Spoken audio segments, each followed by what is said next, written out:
Deixa eu ver se está aqui. Boa tarde, Bruno. Boa tarde, todo pessoal. Obrigado aí. Ótimo, vamos ver. Pessoal, vocês estão nos escutando?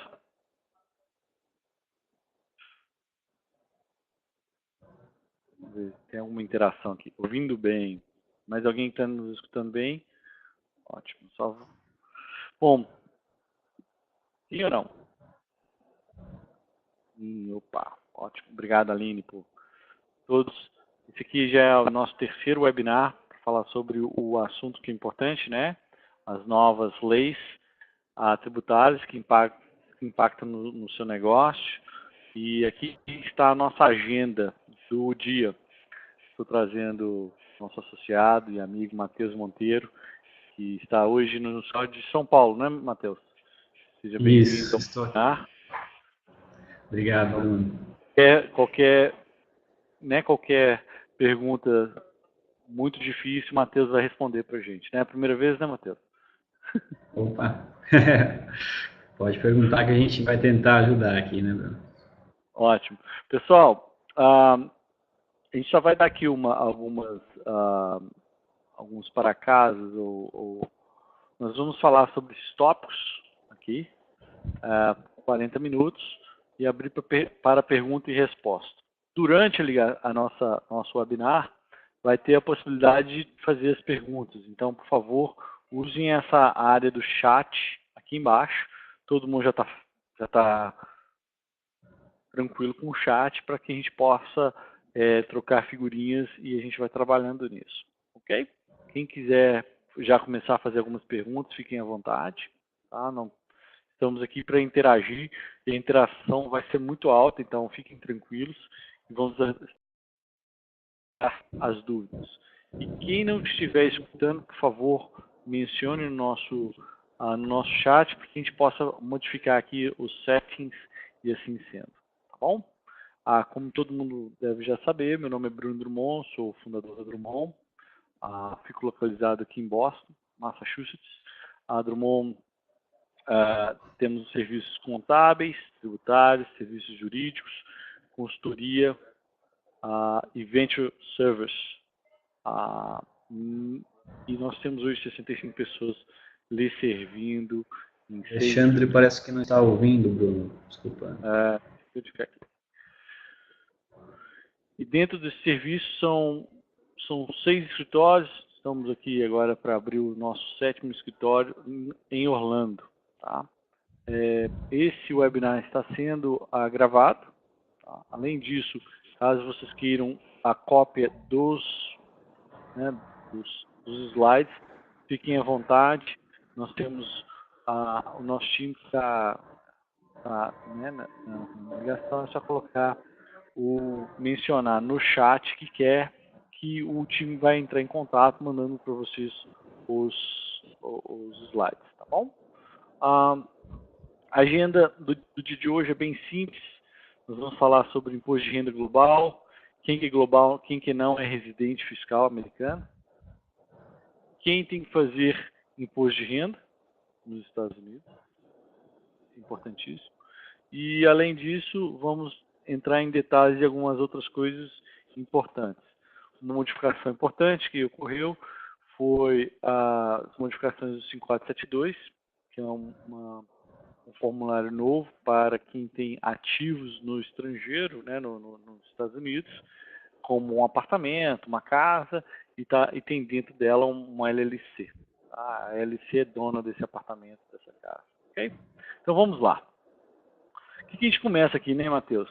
Isso é muito comum na nossa prática, escutar falar se quem que tem que fazer imposto de renda. E é importante a gente entender isso. Existe o imposto de renda para residentes fiscais, tá, que é o imposto de renda global, e para não residentes fiscais. Correto? Você quer dar um pouquinho de exemplo, Matheus, para a gente bater bola? Vamos lá. Começar pelo residente global, Bruno. O pessoal entende, né? Existem, quem que é considerado residente global americano, né? Então são pessoas que ou passaram no teste substancial de presença física, né, que a gente vai falar disso daqui a pouco, ou pessoas que, né, nasceram nos Estados Unidos, portanto são cidadão americano, ou então os green card holders, né, que receberam o green card, né, e aí, portanto, passa a ser tratado como um residente global para fins fiscais. Né? Isso significa o quê? O residente global ele precisa apresentar ao governo americano toda a renda oferida dentro dos Estados Unidos e também a renda fora dos Estados Unidos. Então, renda, por exemplo, que acontece muito na nossa prática aqui, são pessoas que têm ativos e renda no Brasil e também nos Estados Unidos. Sendo global, ela precisa apresentar para o governo americano uma declaração de imposto de renda, demonstrando a renda tanto do Brasil, tanto como a renda dos Estados Unidos, sendo assim um contribuinte global. Pessoal, ficou claro? Por favor, interagem aí no chat. Será que o pessoal está escutando? Ótimo. E você mencionou, né, o Matheus, o teste de presença. Então, você mencionou 3 casos.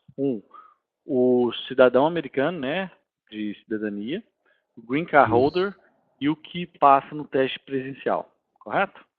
Que seria esse cálculo aqui, né? Deixa eu aumentar o cálculo para que as pessoas possam ver, né? Teste de presença. Uhum. Esse cálculo, né, pessoal, ele é um teste que é preciso de fazer para pessoas que, né, não se enquadram tanto no cidadão como no green card holders, né? Então, todos os outros vistos que não são isentos do teste de presença física, que nós vamos mencionar isso daqui a pouco, então os vistos B1, B2, de turismo, né, o L1, esses são os mais comuns que a gente encontra, né, eles são sujeitos ao teste de presença física. Como funciona esse teste de presença física?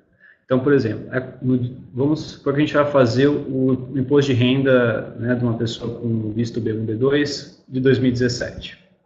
Então, se conta todos os anos em que essa pessoa ficou nos Estados Unidos durante o ano de 2017, todos os dias, perdão, né, durante o ano de 2017, 1/3 do ano anterior, né, dos dias de 2016, e 1/6 dos dias que essa pessoa ficou nos Estados Unidos no ano de 2015, que seria o segundo ano anterior. Faz essa somatória e se os dias passarem de 183 dias, essa pessoa é considerada um residente global. As pessoas me falam qual que é a melhor maneira de você ver esse teste. Eu falo 120 dias. É o teste de caixinha. Você pode ficar 120 dias todo ano, porque 120 dias no primeiro ano, mais 1/3 no segundo, que seriam 40, né? Mais 1/6 dos dias nos terceiros, que seriam 20. Dá um total de 180.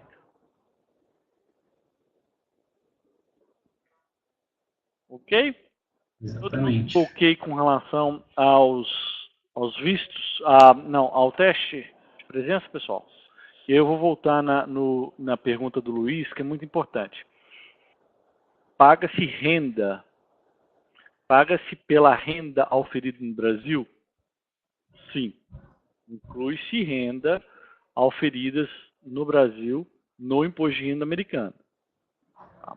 Com elas também traz os créditos, os impostos pagos no país. Ok? Ficou claro? Luiz?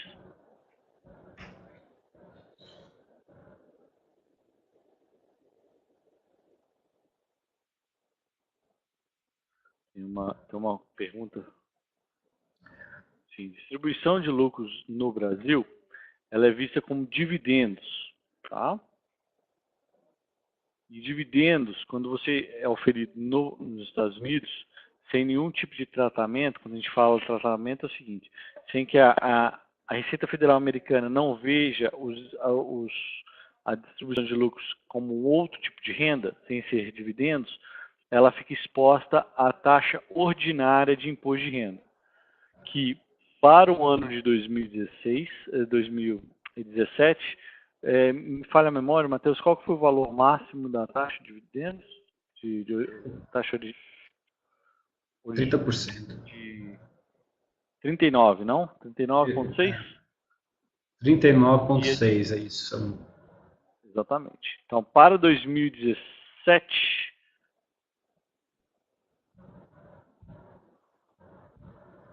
é 39.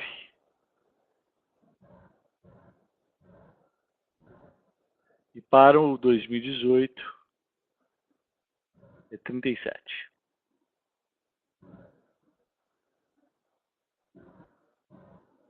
Além disso, ao Luiz, existe também o imposto de renda pago no Estado. É muito importante levar-se isso em consideração. Essa semana eu fiquei sabendo que o imposto sobre capital gains no estado de Massachusetts ele é a 12%, que é um valor bem alto, né? Para quem não esperava isso. Mas ficou claro as respostas? O melhor caso com relação à distribuição de lucros é um processo que a gente chama de check the box, onde a gente pode fazer com que a empresa seja uma empresa transparente para fins fiscais americanos, e aí você possa usar os créditos fiscais brasileiros no imposto de renda americano. Okay? Mas antes de você fazer esse processo, é importantíssimo você conversar com o seu advogado tributarista ou então o seu CPA, para que você possa ficar confortável de que aquela transação ela é a mais adequada para o seu caso, pois cada caso é o seu e esse não é uma solução de caixinha, que você vai ali e compra a situação. Até mesmo porque no momento que você faz algumas mudanças de acordo com a lei federal americana, duas coisas acontecem. Ou ela pode ser permanente, tá? Ou ela pode ser por um tempo de no mínimo 3 anos. Então é importante você observar isso e fazer um planejamento fiscal sobre essas transações. E caso aconteça, né, Matheus, de pessoas não incluem essas rendas por um período extenso e elas já são cidadãos fiscais americanos, quais são as opções que você pode fazer? No caso... Um procedimento bastante... Por exemplo, você recebeu um dividendo, mas você não sabia que teria que colocar isso no imposto de renda. Como que isso funciona? Ou então, um juros ou um aluguel de 2014, por exemplo. Qual que é o melhor processo que você pode fazer isso? Um dos processos bastante utilizados, né, nessas situações é o processo que a gente chama de Streamline Procedure, né? O Streamline é um procedimento, né, que o governo americano ele proporciona para pessoas que vinham fazendo, né, as suas declarações de uma maneira equivocada, sem ter um entendimento correto da necessidade de ter que apresentar as rendas globais. E quando, né, descobriu desse fato, já havia feito, né, esse erro por vários anos. Uma vez que ela descobre, ela faz esse streamline que funciona da seguinte maneira: ela corrige as declarações, as últimas 3 declarações que ela fez. Então, por exemplo, um streamline nesse ano, como a data de entrega do imposto de renda de 2017 ainda não acabou, então ela teria que fazer um streamline, corrigindo as declarações de 2016, 2015 e de 2014. Tá? E também fazer apresentar o FBAR, né, Bruno, que é o formulário que a gente usa para apresentar os saldos das contas bancárias fora dos Estados Unidos. Que é um próximo tópico, né, Matheus? Esse são formulários que são necessários quando você inclui as rendas globais dentro da pessoa fiscal americana. Você vai ter que fazer o formulário FATCA e FBAR, correto? Fala um pouquinho mais de cada um desses formulários, Matheus, por favor. Vamos lá. Vamos começar pelo FBAR, né, pessoal? O formulário FBAR, ele é utilizado... vamos ver aqui pelo... Tá aqui. Uma pergunta. O FBAR... O formulário FBAR, pessoal, ele é um formulário que é necessário, né, ele é um formulário informativo, tá? Não há... ele não acarreta nenhuma tributação para a pessoa que apresenta o FBAR dentro do prazo regularmente, né? Nesse formulário, as pessoas que precisam apresentar são pessoas que possuem, né, ativos financeiros fora dos Estados Unidos, que em qualquer momento do ano ultrapassaram o valor de 10 mil dólares. Então, o nosso exemplo aqui, por exemplo, tem uma conta A que tem 5 mil dólares e a conta B 6 mil, o somatório dessas duas contas passou de 10 mil dólares, é necessário apresentar as duas contas no formulário FBAR. E o FBAR, ele não é um gerador de imposto. Todo mundo tem uma ideia errada sobre o formulário, né? Ele é só mesmo um demonstrador de quem tem o poder sobre a assinatura da conta, correto, Matheus? Exatamente. Ótimo. E o FATCA, Matheus? Vamos falar um pouquinho do FATCA, porque o FATCA, ele eventualmente é um demonstrador das suas rendas passivas em contas no estrangeiro, então contas financeiras no estrangeiro, correto? Isso mesmo. O FATCA, ele se diferencia um pouquinho do FBAR, principalmente na questão do limite, né, dos valores que estão no estrangeiro. Enquanto o FBAR, né, a pessoa que teve um montante superior a 15 mil dólares durante o ano já deveria apresentar o FBAR, ela não se enquadraria para fazer o FATCA, por exemplo. O limite do FATCA ele é maior, né, Bruno? Ele chega a mínimo de 50 mil dólares, não é isso? Uhum. Exatamente. O FATCA ele é aplicado e o FBAR são aplicados tanto para a pessoa física quanto para a pessoa jurídica americana. Então, uma empresa americana que tem uma subsidiária no Brasil faz tanto FATCA quanto FBAR. Vamos só interromper um pouquinho e vou responder a pergunta aqui do Diogo. Empresas brasileiras com conta corrente bancária em dólar nos Estados Unidos, usadas para receber receitas de exportações efetuadas desde o Brasil, tem que declarar o IR nos Estados Unidos? Tá. A resposta é talvez. Tá? Se a renda de exportação, Diogo, que você teve foi renda conectada aos Estados Unidos, o que é isso? Você pegou o seu produto, vou lá desenhar um pouco aqui, tá, pessoal? Então, aqui no Brasil, USA. Se por acaso daquelas exportações você exportou para o seu cliente nos Estados Unidos e você transferiu, aqui está, eu vou colocar o Diogo aqui. Você transferiu a propriedade nos Estados Unidos, essa renda ela é americana. Caso ele tenha feito exportação para alguém, um cliente na China, na Índia, não está conectado nos Estados Unidos, portanto não há necessidade de fazer imposto de renda. Ok? Ficou claro? Se por acaso você venha mudar, você venha transfere a propriedade desse produto dos Estados Unidos antes dos Estados Unidos, por exemplo, no porto seco, ela não está conectada nos Estados Unidos, então você não há necessidade de fazer o imposto de renda nos Estados Unidos.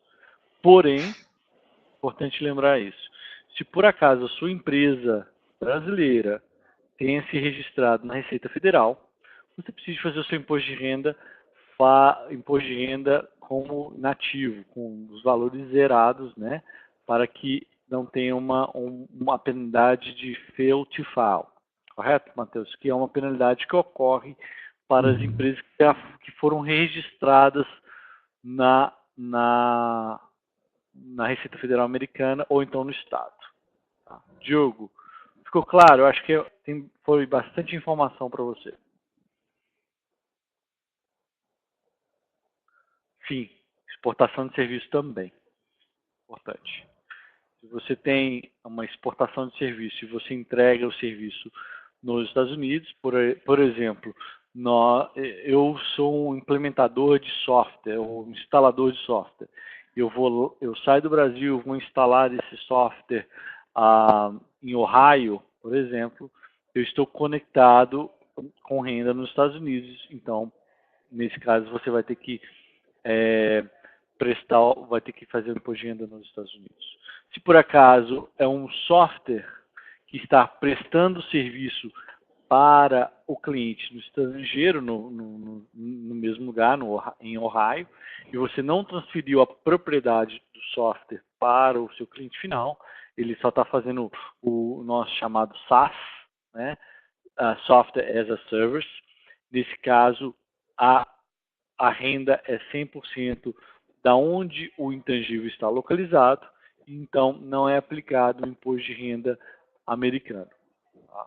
Porém, lembre-se, uma coisa é imposto de renda, outra coisa é a obrigação acessória de você demonstrar os formulários. Muitas vezes você tem que demonstrar os formulários pelo fato de você não ter tido renda. Tá? Outra coisa é você ter que demonstrar os formulários e colocar as rendas conectadas nos Estados Unidos.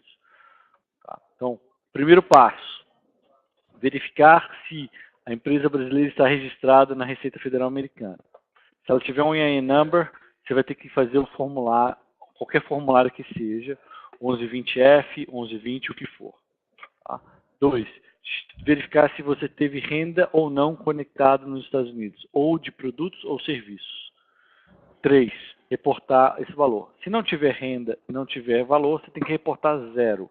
É como se fosse o nosso imposto de renda no Brasil de zero, sem inatividade.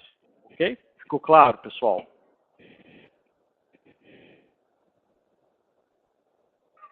Ótimo, então. Alguma dúvida, pessoal, antes a gente voltar lá para a nossa apresentação? Então, nós já falamos sobre FBAR, FATCA, e também falamos, né, quem deve declarar imposto de renda nos Estados Unidos. Uma parte é o seguinte: então, se você fez o registro na Receita Federal Americana ou registrou no Estado, com certeza é importante você apresentar o imposto de renda, mesmo que ele seja zero. Por quê? Matheus, novamente, a gente tem a penalidade de fail to file. Correto, Matheus? Correto. E essa é uma penalidade, né, Bruno, que principalmente quando se trata de que é bastante comum, né, a gente ver na nossa prática empresas tratadas como partnerships. É importante ter isso em mente, pessoal, que a multa de partnerships ela é bastante pesada, porque ela varia de acordo com o número de sócios da empresa, né? Então, é uma penalidade que ela é multiplicada pelo número de sócios que essa empresa possui. Então, é importante ter essa regulamentação em dia para que essas multas sejam evitadas ao máximo, né? Exatamente. E é rasgar dinheiro, né, Matheus? Com certeza. Puramente rasgar dinheiro. Outro é o registro. O segundo é ter renda. Se você tiver renda conectada nos Estados Unidos, você tem que declarar o seu imposto de renda. Tá? Então, muitas vezes se você teve renda e não foi registrado, então você tem que fazer o registro e pagar o imposto de renda. Muitas vezes você está registrado e não teve renda, mas você tem que declarar zero, inativo. Ficou claro, pessoal? Vamos ver se o pessoal não dormiu aí no fundo. Isso, pessoa física ou jurídica, né? A gente teve um exemplo aqui do Diogo, que foi muito bom, mas pessoa física também é aplicado. Né? Ok? Bom, isso é importante. Se, quando você não está, você não é global, você eventualmente é um não residente fiscal americano. Então, você só vai ter que declarar imposto de renda das rendas conectadas aos Estados Unidos, correto? Matheus, como fica isso no seu imposto de renda e quais são os formulários que a gente tem que preencher? O não residente fiscal americano, ele tem a obrigação de declarar apenas a renda que aconteceu dentro dos Estados Unidos, que tem conexão com os Estados Unidos, conforme o Bruno mencionou. Tá? E nele é apresentado o formulário que mostra os dias que esse taxpayer, né, ficou presente nos Estados Unidos durante os 3 últimos anos, o tipo de visto, né, que essa pessoa entrou nos Estados Unidos e permaneceu nos Estados Unidos, e tudo isso são informações que cabem dentro do formulário de não residente fiscal americano. Então, nada que aconteceu fora dos Estados Unidos nessa situação precisa de ser reportado. Né, Bruno? Ótimo. Agora, e voltando agora para a ideia de você ser global, a gente mencionou quando o Luiz perguntou sobre os dividendos, sobre o uso do crédito. Do crédito fiscal pago no Brasil. Isso. Como que isso funciona, Matheus? Explica para o pessoal. Bom, pessoal, isso é um fato bastante significativo, né? Quando a pessoa faz esse tratamento fiscal que o Bruno mencionou no início, chamado de check the box, pelo fato de que o imposto que foi pago pela empresa no Brasil pode ser levado para os Estados Unidos como crédito tributário. Tá? Então, na situação A, onde não há esse tratamento, né, de check the box, o dividendo total distribuído, ele é levado para o imposto de renda americano, sem nenhum crédito tributário que o Brasil lhe trouxe. Tá? No caso do check the box, todo o imposto pago pela empresa brasileira, ele é levado, né, na porcentagem de cada sócio da empresa, dentro do imposto, e aí leva o crédito tributário. Então, a renda de dividendo não mais vai estar como sem nenhum imposto pago, né, Bruno? Isso mesmo. Uhum. Exatamente. Então, é bastante positivo esse processo. Outros tipos de rendas também você vai poder usar o crédito, correto, Matheus? São elas. Rendas de juros, rendas de aluguel, juros, salários, né? capital gains, né? Capital gains. Então, é bastante positivo. Uma das rendas que você não vai conseguir usar o crédito são elas: poupança, juros de poupança, já que você não paga juros, imposto sobre esses juros, e FGTS, já que não é pago imposto na fonte sobre esses ganhos. Ficou claro, pessoal? Luiz fez uma pergunta, Bruno, sobre distribuição de lucros pagos pela empresa brasileira no Brasil não é tributado. Exatamente. No Brasil, a distribuição de lucros, Luiz, ela realmente não é tributada, porque ela é tratada como dividendo, né, Bruno? Exatamente. Para fiscais americanos, por default, ela é vista como dividendos. Tá? Você pode fazer várias maneiras. Você pode colocar ela dentro de uma estrutura americana, onde que na nossa nova regra vai ter a habilidade de excluir como o imposto de renda, ou você pode check the box, a empresa limitada somente. A SA não é possível. Ok? Ficou claro, Luiz? Vamos lá. Uma outra importante a gente falar aqui sobre a prescrição. Né? Já falamos aqui sobre participação societária, né? Que são essas empresas brasileiras que ou pessoa física ou pessoa jurídica que são donos delas no Brasil. E quais são as naturezas que ocorrem. E quando prescreve esses impostos de renda, né? Importante a gente entender, Matheus, para as pessoas, elas não perguntam, Bruno, vai prescrever, quanto prescreve imposto de renda americano? Já que né, são mais de 11 mil capítulos dentro da lei americana, então a gente sempre fica questionando, e prescreve quando? E qual que é o tempo disso? E muitos dos nossos formulários, eles não prescrevem porque você falta o filing corretamente dele em primeira mão, correto? Explica um pouquinho, Matheus. Isso, né? Em 2010, né, teve uma mudança na lei americana que teve esse aditivo da prescrição, onde fala que todos os formulários, né, informativos, como por exemplo o 5471 e o 5472, quando são necessários, eles não prescrevem enquanto eles não forem enviados. Então, por exemplo, se uma pessoa que deveria ter entregue o formulário 5471 nas suas declarações, mas por algum motivo não sabia da necessidade, acabou não entregando, não vai prescrever enquanto a pessoa não fizer a declaração apresentando o formulário 5471. Não é isso, Bruno? Então, é necessário então, prescreve depois de 3 anos que foi feito o imposto correto, né? Isso. Então, a partir do momento que a pessoa entrega o imposto, esse imposto com o formulário, ele só vai prescrever depois de 3 anos. Então, não há como, enquanto você não faz a entrega correta, vai ficar essa lacuna, né, com o governo americano. Ficou claro, pessoal? A gente tem muita dúvida na nossa prática. Muitas pessoas perguntam sobre esse assunto. Tem alguma dúvida, pessoal? Dúvida? Não? Posso dar sequência? Então tá.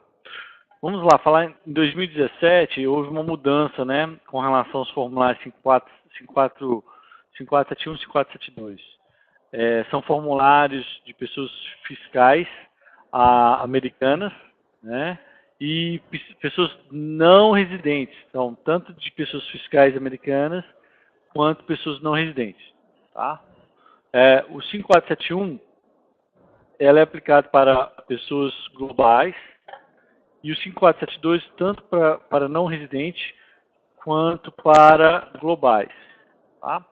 O 5471 ele reporta todas as empresas que o pessoa física ou pessoa jurídica são donos no exterior.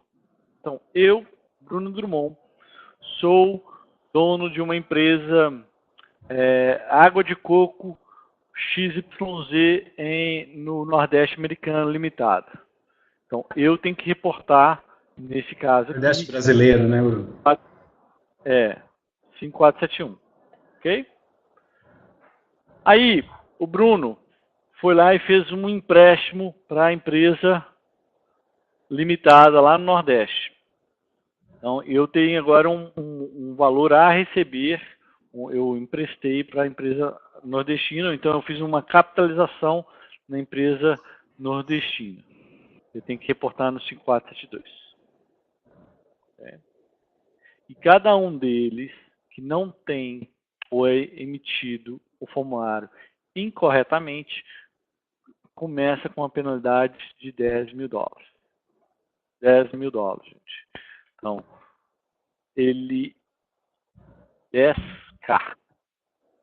Ok? Então, ficou claro, pessoal? Essa transação? Ah, Bruno, 5472 eu não tive transação naquele ano. Manda ele com 0. Não é assim, Matheus, que a gente faz? Nossa advisor sempre encaminha com 0. Ficou claro? O primeiro, né, um dos das razões pelas quais precisa de apresentar o formulário 5472 é o interesse nessa empresa acima de 25%, né, Bruno? Então, se a pessoa tiver interesse numa empresa no estrangeiro acima de 25%, ela já é obrigada a apresentar esse formulário, mesmo que durante o ano não aconteceu nenhuma transações entre as partes, né? Então, Exatamente. aí faz Que o tipo de formulário zerado. transações são essas? Matheus, você pode listar algumas dessas transações? Sim, são, como você falou, né? Temos as transações, empréstimos entre uma e outra, isso é necessário apresentar, né, no formulário 5472. Então, por exemplo, cost sharing, né, a divisão dos custos entre essas empresas, isso é necessário apresentar nesse formulário.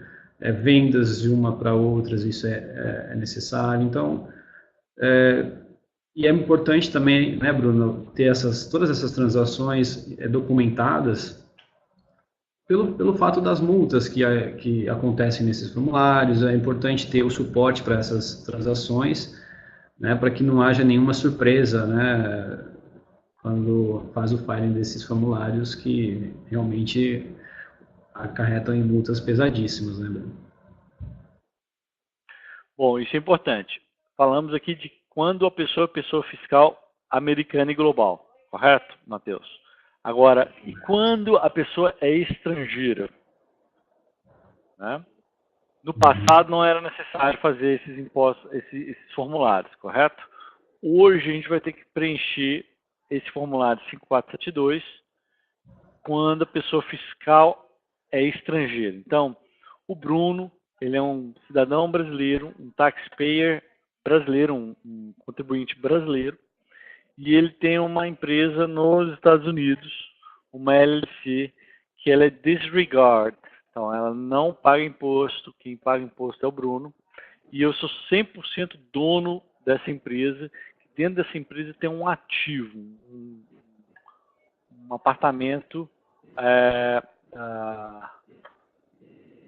um apartamento no exterior, tá? Lá em Miami ou então aqui em Boston. Tá? Eu preciso fazer o 5472?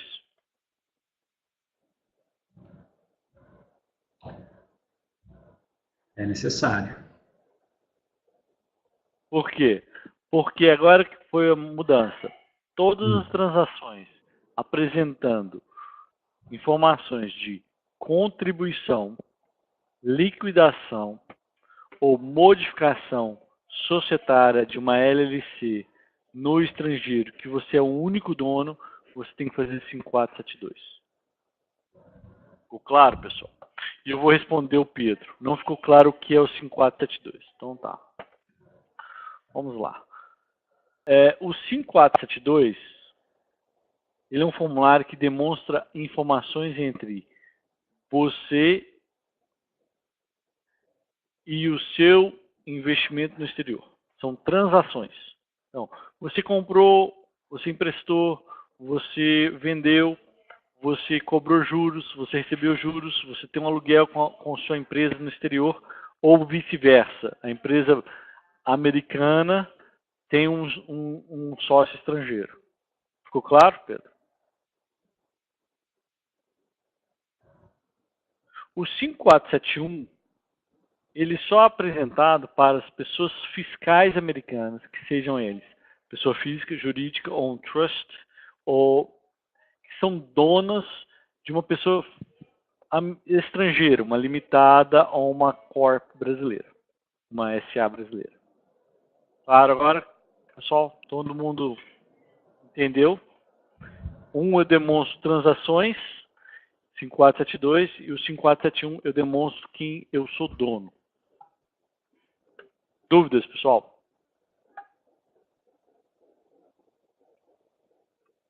Opa, temos uma dúvida. Em caso de uma empresa brasileira que preste serviço a empresas internacionais e receba através de uma conta corrente internacional, como ficaria essa circunstância? Tá. Pergunta que fica é o seguinte. Vamos lá, voltamos lá naquela primeira pergunta. Nos Estados Unidos, você prestou serviço nos Estados Unidos? Ou se essa empresa internacional está fora dos Estados Unidos? Esse é o primeiro ponto. Tá? Se não estar conectada, sim. Então, pergunta o seguinte: você prestou serviço via mão de obra local ou prestou serviço via um SaaS?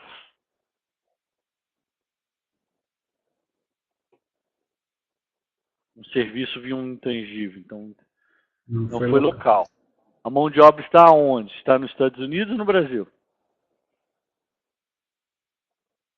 Tá, então, o que aconteceu nesse caso aqui foi muito comum no nosso business. Tá?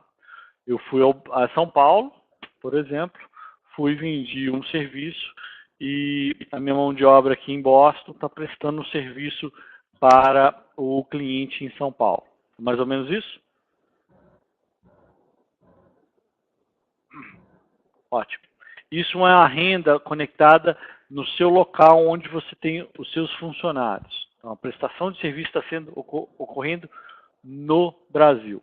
Então, isso não é renda conectada nos Estados Unidos. Claro? Tá.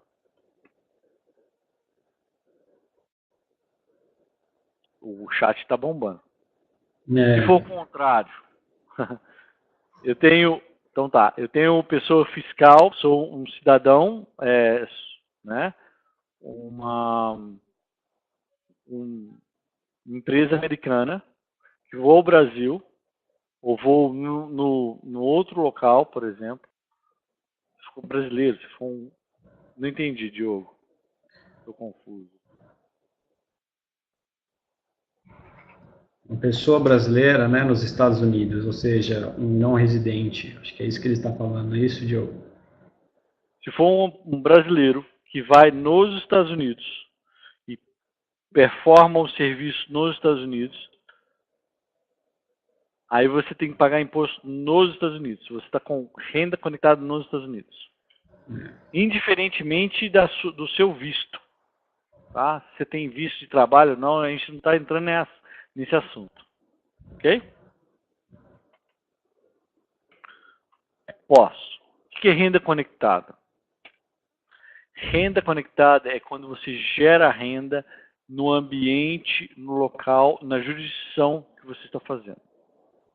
Então, quando eu vou em Boston, saio de São Paulo, eu vou em Boston e presto serviço em Boston, eu faço uma reunião, escrevo os meus comentários da reunião, chego para o meu cliente final, apresento aquilo, todas aquelas transações, substancialmente, estou prestando serviço aonde? Em Boston. Ok? Se eu vou em Boston, faço a reunião, fecho o contrato e vou ao Brasil, faço todo o meu trabalho no Brasil, substancialmente, eu estou localizado no Brasil. Eu só vou entregar para o americano o meu produto final, que é um documento, um relatório, assim sendo. Cada empresa de prestação de serviço tem que verificar o que você está entregando, qual é a substância daquilo. A primeira coisa de substância é a mão de obra. Segunda são os intangíveis, Diogo. Ficou claro?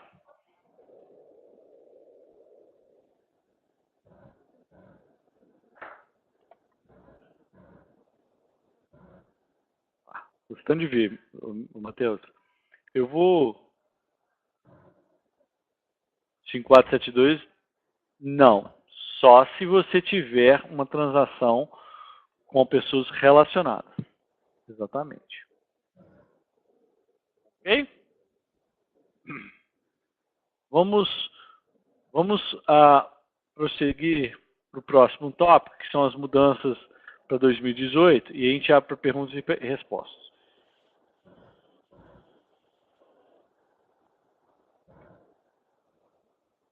Boa pergunta. Pedro Donati. Como não residente fiscal, tem uma empresa nos Estados Unidos e uma empresa no Brasil. Preciso declarar 5472 à Receita Federal da empresa brasileira? A Receita Americana vai querer saber das transações entre a sua pessoa jurídica brasileira e a sua pessoa jurídica americana, no seu formulário 5472.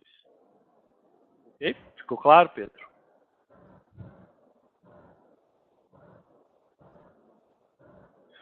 Mas e quando a renda proveniente de serviços são recebidos por uma conta internacional? Ela não é conectada nos Estados Unidos? Não, pessoal. O que é importante isso. No Brasil a gente tem a conexão, é onde você recebe o dinheiro. Nos Estados Unidos você está conectado ao que você presta, ao que você transfere de ownership. Né? Então, se eu tenho um telefone e eu vendo para o Matheus em São Paulo, a renda é em São Paulo, não é nos Estados Unidos. Se eu vendo em Massachusetts, é nos Estados Unidos, no Massachusetts. Entendeu? Ficou claro? Então, o serviço é onde que você foi prestado, o serviço é onde que você transferiu a propriedade do ativo ou do intangível, dos ativos de capital. Ok? Pessoal, tá ok? Eu não quero sair daqui com ninguém com perguntas. Né, Matheus? A gente está aqui para responder essas perguntas. Todo mundo está ok? Podemos dar a sequência? Podemos? Sim? Ok, ótimo. A gente precisa dessa interação, é muito bom, viu, gente? Eu agradeço a todos vocês pela interação, tá fantástico. E espero que vocês deem os seus feedbacks depois, né, Matheus? Porque a melhor coisa, a gente fica conversando aqui, mas parece que a gente fica falando num vácuo, né? A gente não tem um feedback das pessoas se não tiver pelo chat. Agradeço a interatividade de vocês. Vamos falar sobre as mudanças para 2010, para que vocês possam ter isso no seu radar, tá? Para as reformas de 2010, nós tivemos as seguintes mudanças, as maiores, tá? Só para que a gente possa começar. Tabela de pessoas jurídicas, as alíquotas vão ser flat, de 21%. Não vai existir mais o AMT para as corporações.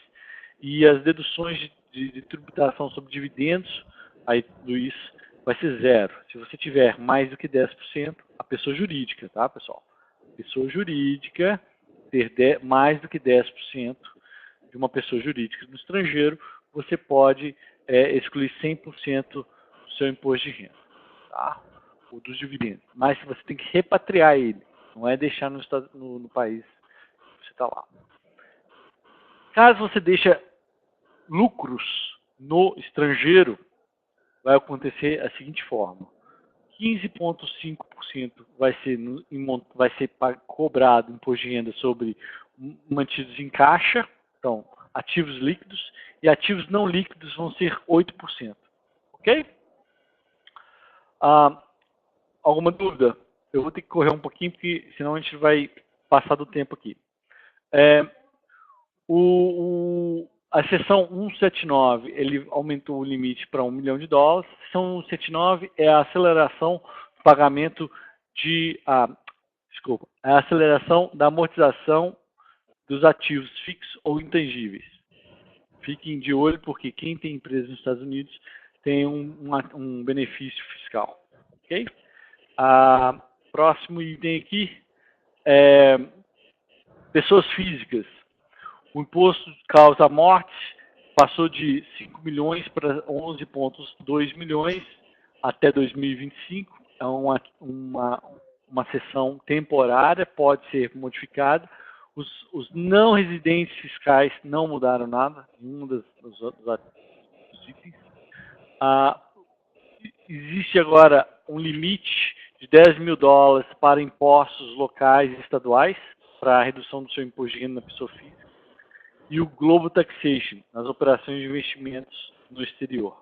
Então, como na pessoa jurídica, se você deixar lucros acumulados no exterior, agora você vai ser taxado da mesma proporção do que estamos aqui, 15% ou 8%. Ok? A nova taxa efetiva das pessoas físicas caiu de 39 para 37, acima de $500 mil. Ok?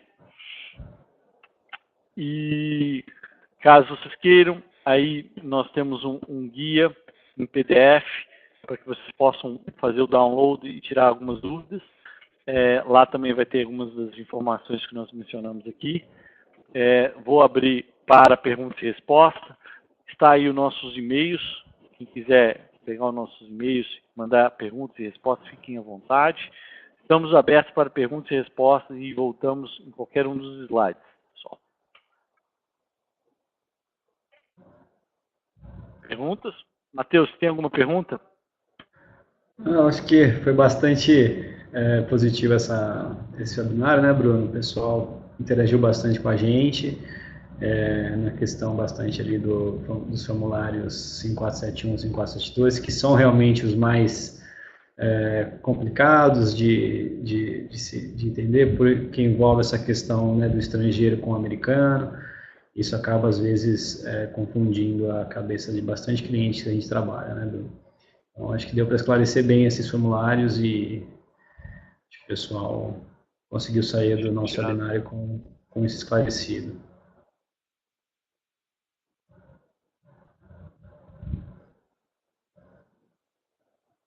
Boa pergunta. Diogo pergunta aqui, 5471 e 5472 são as únicas obrigações acessórias ligadas ao IR? Não. Tem o FATCA e o FBAR, né? Que são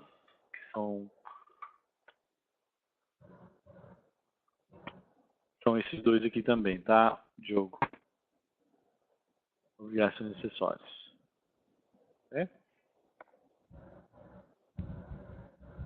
Mais alguma pergunta, pessoal, antes de a gente fechar a sessão? E novamente agradecer pela presença de todos, né? E a participação de todos, né? Foi muito bom e ter a participação de todos aí no dia a dia. Esse webinar. Vamos lá, então? Então vamos despedindo de todo mundo. Quem precisar de Muito obrigado, pessoal. Muito obrigado aí pelo tempo de vocês nessa tarde de quinta-feira. Espero falar com vocês no futuro. E até semana que vem para mais um webinar que vai falar sobre EB5, investimento em EB5. Ficamos aí à disposição. No momento que terminarmos o webinar, vai ter uma opção lá de feedback. Por favor, nos indique seu feedback de grande importância nosso, né? O feedback para que a gente possa ajustar e melhorar o nosso dia a dia. Ok? Um grande abraço para todos. Nos falamos. Obrigado, Matheus, novamente. E a gente se fala. Até mais, pessoal. Um abraço, Bruno. Obrigado, pessoal. Até logo.